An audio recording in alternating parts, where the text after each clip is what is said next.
It's the update you've all been waiting for. Sonos have just announced their brand new compact soundbar with, drumroll please, Dolby Atmos, the Sonos Beam Gen2. Let's cover everything we know so far.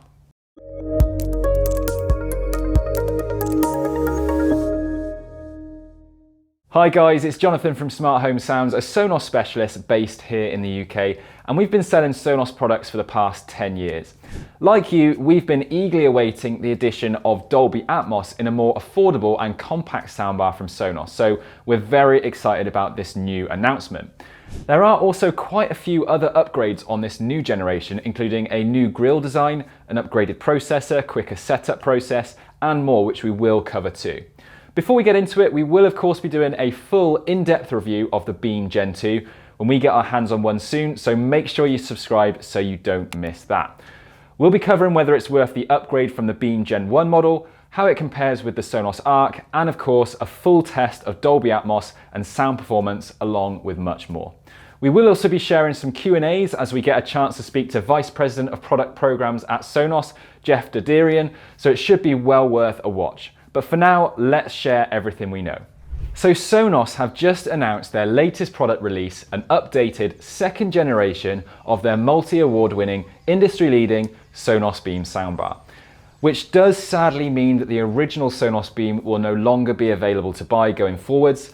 However, this new Beam has been designed to set the standard for compact soundbars with a richer, more immersive listening experience. If we get into the key facts and figures, the Beam Gen2 will be available to pre-order from Smart Home Sounds either very soon or right now, depending on when you're watching, of course with our extended 6-year warranty included, and it will be available for general release on the 5th of October 2021. It does come with a slightly higher price tag of $449, so £50 more expensive than its predecessor, and our in-depth review will cover whether we think it's worth that extra money. So let's cover the new features then. Obviously, the main new addition is Dolby Atmos. Now, if you're not familiar, Dolby Atmos is an audio codec which offers immersive sound technology with 3D sound and height and surround channels to put you in the center of the action with maximum immersion. So I always like to use the example of if a helicopter was to fly across the screen in a movie, you'd feel that replicated in the way that you hear the audio in your room. Sonos' more premium soundbar, the Sonos Arc, which was released back in 2020, was Sonos' first Dolby Atmos enabled soundbar, and since then there's been huge demand for a more compact and affordable option with Atmos support. The Beam Gen2 retains the same acoustic architecture as its predecessor with the same 5 internal speakers. Therefore, as there are no upwards firing drivers like with the Arc, you'll be getting a virtual surround sound experience. How does it do this? Well, Sonos have made a few other upgrades. Firstly, they've upgraded the processor to be 40% faster, so it can deliver advanced audio processing. They've also improved the speaker arrays, which is the software that coordinates the playback and interaction across all of the Beam's transducers. Now, there are now 5 speaker arrays on this Beam, compared with 3 on the previous generation. The 2 new arrays are dedicated to surround and height information, and they apply time and frequency-based psychoacoustic techniques to provide separation between ear level and overhead audio. Now, I know it's all a bit technical, but we can't wait to test it all out and see how it performs with Dolby Atmos content and how the virtual 3D surround sound works. Of course, the connections have been altered to offer support for Dolby Atmos with a brand new HDMI eARC connection to support higher resolution formats. Alongside these updates, Sonos have also worked with Oscar-winning sound mixers and engineers and fine-tuned the Beam for better dialogue and clarity. Again, we do need to put this to the test to see how much of a difference this makes. Of course, you'll also be able to use Sonos' TruePlay tuning technology to acoustically optimize the Beam to suit the space you're in, and have the options to add rears and a sub for a more immersive setup. So we've mainly focused on the improvements for movies and TV, but there have also been some updates that will improve the Beam when you're using it to listen to music and for gaming. So when you're not watching the TV, the Beam Gen2 will offer stereo sound for your music, radio, podcasts, etc. And alongside announcing the Beam Gen2, Sonos have also just announced that they have plans to offer both Ultra HD and Dolby Atmos music later this year via Amazon Music. And this means you'll be able to access the highest quality streaming audio and hear tracks in lossless audio up to 24-bit, 48 kHz on your Sonos speakers. You'll also have access to Dolby Atmos music for a more immersive listening experience. And Sonos have stated that Amazon Music Ultra HD will be available on S2 on a huge list of their products, which I'll flash up on the screen here.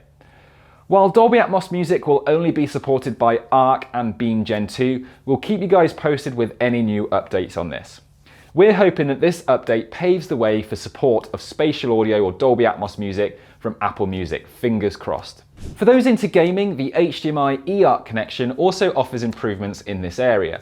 This new generation of Beam will now be able to receive and decode even more surround sound formats from your games console.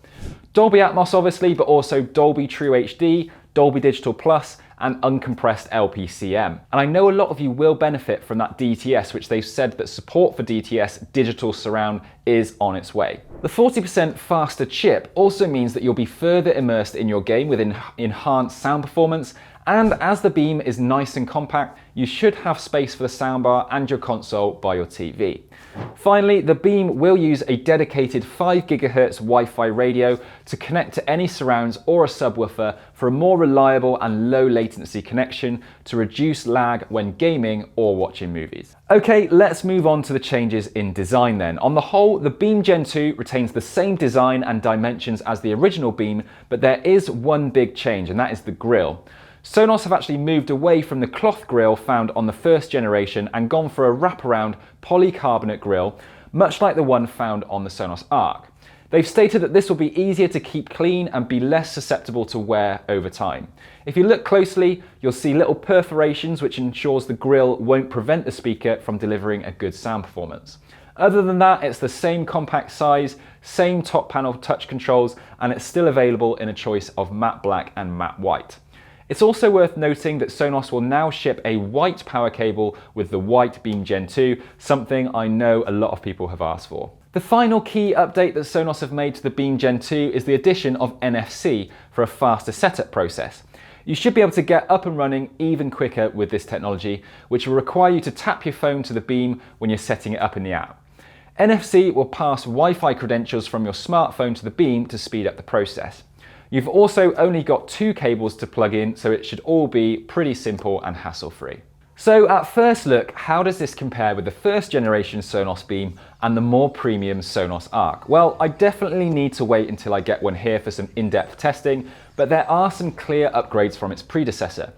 I know a lot of you will be excited to see the addition of Dolby Atmos, and they've also added some other nice tweaks to optimize performance and aesthetics. Compared with the Arc, it's clear that this is supposed to be a good alternative for those on a tighter budget. But I am interested in seeing how the virtual surround sound compares with the Arc, which has those dedicated upwards firing drivers. As you guys know, we're always really keen to hear your feedback, and we really want to get you guys involved in our in-depth review. Comment down below your thoughts on this new product announcement and any burning questions that you have for us to ask Sonos so that we can then put them forward. I hope you guys enjoyed this video. We're excited to see what you think of this new product launch. Make sure you're subscribed so you don't miss that upcoming in-depth review. And if you found this video helpful, then don't forget to give it a like. It really helps me out and means I can continue making these videos for you guys. Thanks for watching, and I'll see you in the next video.